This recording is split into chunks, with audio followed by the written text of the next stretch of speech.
The Echoes Beyond the Veil. Michael's Unsettling Journey, a chilling account of supernatural encounters, spanning decades and defying explanation. Viewer discretion is advised. Since childhood, the veil between worlds has always seemed thinner for Michael. He wasn't sure why, but the inexplicable always found its way to him. Perhaps his earliest brush with the ethereal, if it even counts as a ghostly experience, occurred when he was just 6 years old in his childhood home in Wheat Ridge, Colorado. Lying wide awake in bed one night, staring into the oppressive darkness of his room, he suddenly saw it a ghostly, translucent vision of his mother. She floated silently through the hallway, her form shimmering like heat haze on a summer road. A cold dread seeped into Michael's small heart, making his breath catch in his throat. He was paralyzed, too terrified to move, until a tiny gasp escaped him. He managed to call out to her, his voice a tremor in the quiet house. To his immense relief, her familiar voice drifted from the next bedroom, calm and reassuring. "Everything's okay, sweetie. I know what's going on." Even then, her words carried a strange, knowing resonance that both comforted and unnerved him. The silent intruder. His first truly terrifying encounter, however, came when he was 8, still in that same Wheat Ridge house. He lay in bed, utterly awake, the silence of the night amplifying every tiny creak and groan of the old house. Then, through the darkness, he saw it a shadowy figure. It glided rather than walked, from their front door straight towards the kitchen area. There was no sound of a door opening or closing, no telltale creak of the floorboards that would betray a living person's movement. It was just there, a void against the lesser dark, moving with an unnatural fluidity. Michael's heart hammered against his ribs, a frantic drumbeat in the stillness. He squeezed his eyes shut, then opened them again, half hoping it was a trick of his tired mind. But the figure was still there, a chilling silhouette in the periphery of his vision before it vanished.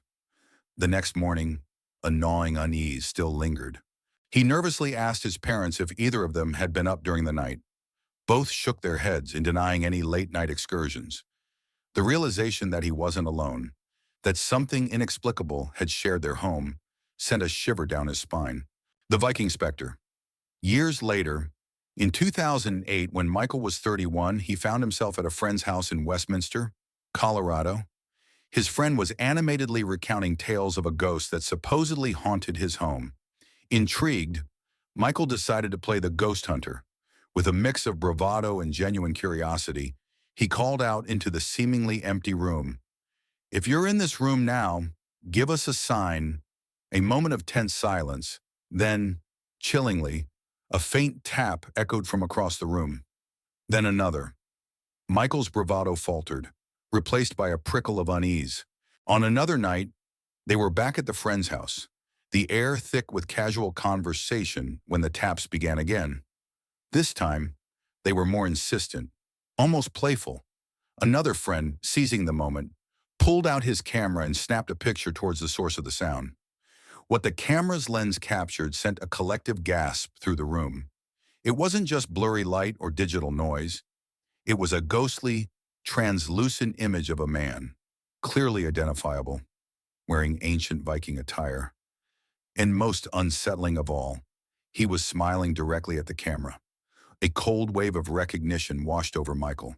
This was no trick of the light, no overactive imagination. This was real. Riverdale Road, a highway of shadows. The encounters didn't stop there. Michael soon discovered Riverdale Road in Thornton, Colorado, a stretch of asphalt with a confirmed history of hauntings, just 10-15 minutes from his current home. Local legends whispered of a phantom car that would pull up behind you, challenging you to a deadly race, win, and it would vanish. But supposedly, if you raced it, it could lead to your demise. Michael had numerous unnerving experiences on Riverdale Road, each one etching itself deeper into his memory. His first foray onto Riverdale Road was in 2008, around Halloween. He drove his car, accompanied by friends, seeking a legendary tree where witch hangings were said to have occurred centuries ago. The atmosphere grew heavy as they drove, the twilight deepening around them. A pickup truck with caked-on dirt covering its windows appeared behind them, its presence unnervingly persistent, like something out of a horror movie. It tailgated them, its dark form a constant, menacing presence in his rearview mirror. They realized they'd passed the tree and pulled over. The truck, with its grimy windows obscuring any glimpse of a driver, eventually crept past them. They found the gnarled, ancient tree, its branches reaching like skeletal fingers towards the darkening sky. It stood by the side of the road, a dirt path leading to a dairy farm nearby. You could almost picture figures in dark robes, witches, walking towards it. They stayed for a solid 20-30 minutes, the air around the tree feeling heavy and cold. The silence was palpable, broken only by the rustling of leaves and the frantic beating of Michael's own heart. Then, out of the stillness, girls' laughter drifted towards them, eerily close. It wasn't the joyful sound of children playing, it was a haunting, mocking echo. They peered into a small ditch to the left of the dirt road, and there it was, a lady in a white dress, appearing and disappearing with unnerving fluidity. Michael's friends, their faces pale with fear, pleaded to leave. Michael, however, was gripped by a chilling curiosity. He was the one driving, and a part of him wanted to stay, to understand. But the terror in his friend's eyes was undeniable. As he finally pulled away, the last thing he heard was that chilling laughter fading behind them. That night, as Michael pulled into his driveway and shut off his car, he heard a strange click. It was sharp, distinct, and unsettling.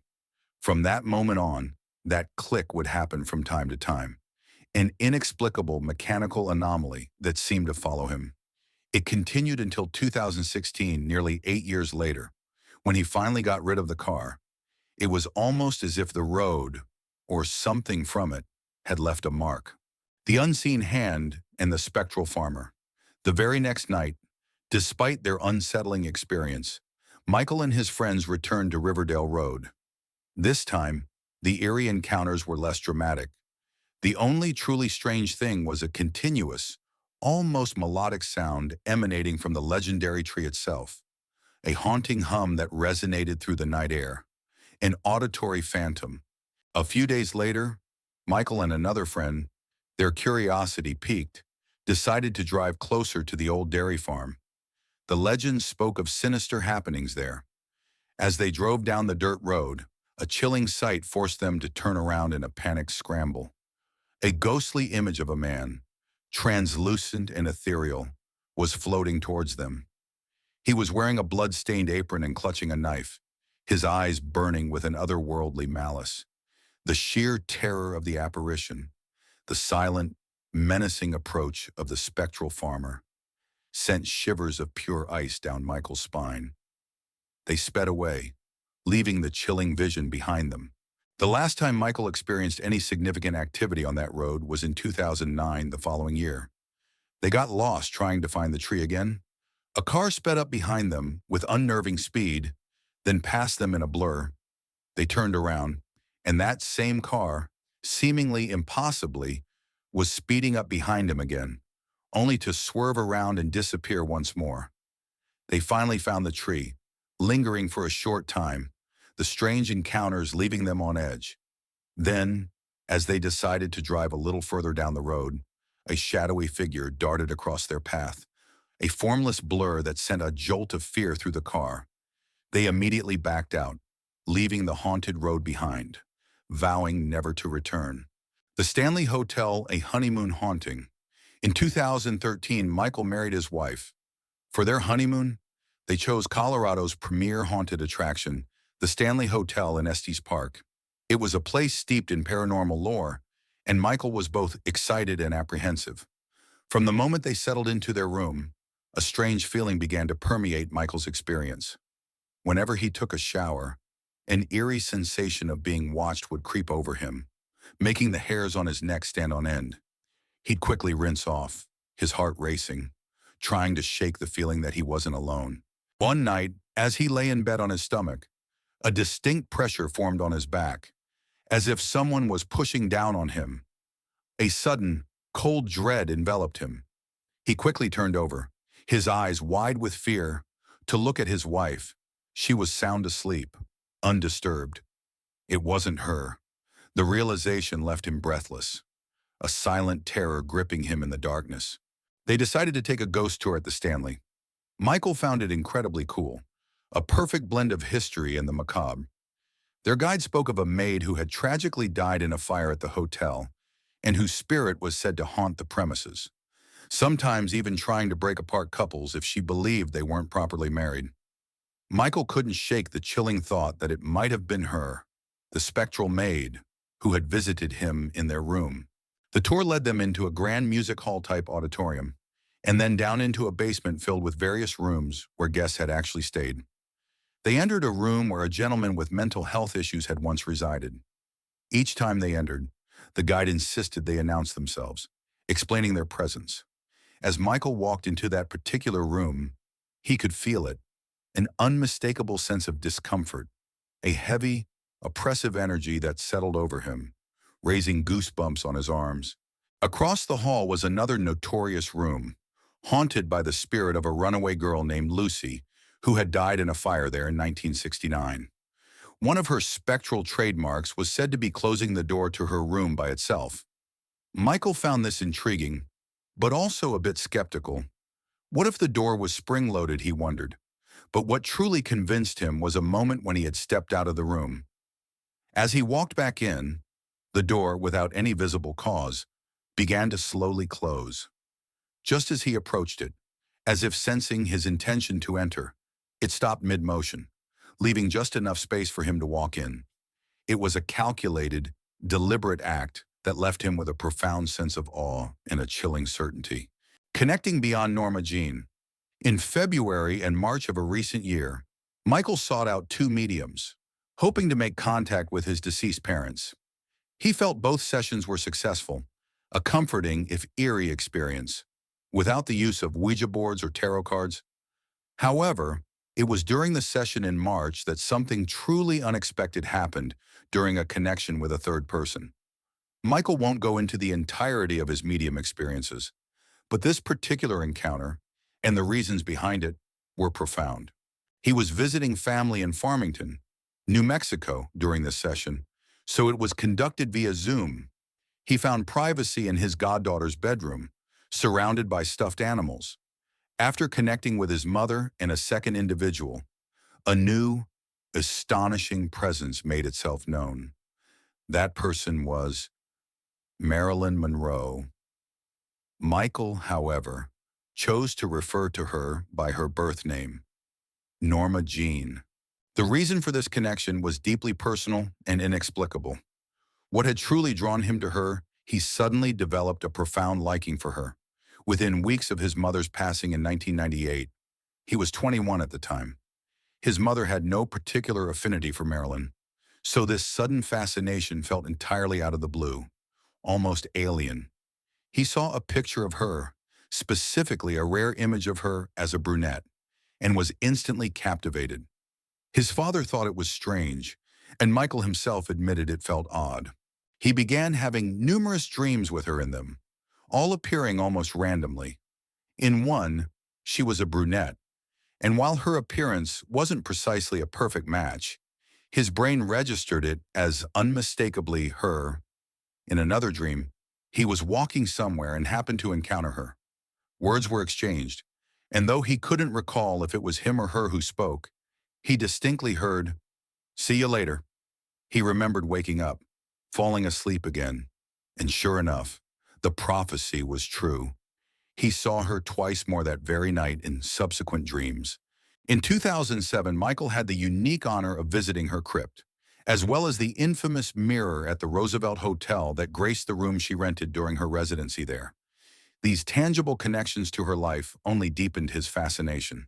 Based on what Michael told the medium, without going into such detail, she concluded that Michael communicated with Norma Jean through God, or vice versa. The medium found this connection really cool. Michael considered pursuing this further, but didn't act on it immediately. He later spoke with a colleague who had paranormal experiences, and she suggested that Norma Jean could potentially be his guardian angel. It's ironic, because around the time he met with the first medium, he had a similar thought. He randomly did a web search for guardian angels. One particular result caught his eye, and he clicked on it. According to the website, a person's guardian angel is based on their birth time. He entered his birth date, and the description of his guardian angel appeared. It even included an image of what they might look like. Michael's breath hitched. The picture was of a blonde woman in a red dress. The irony was not lost on him. There are perhaps thousands of photographs of Norma Jean wearing red dresses, swimsuits, sweaters, even as a brunette.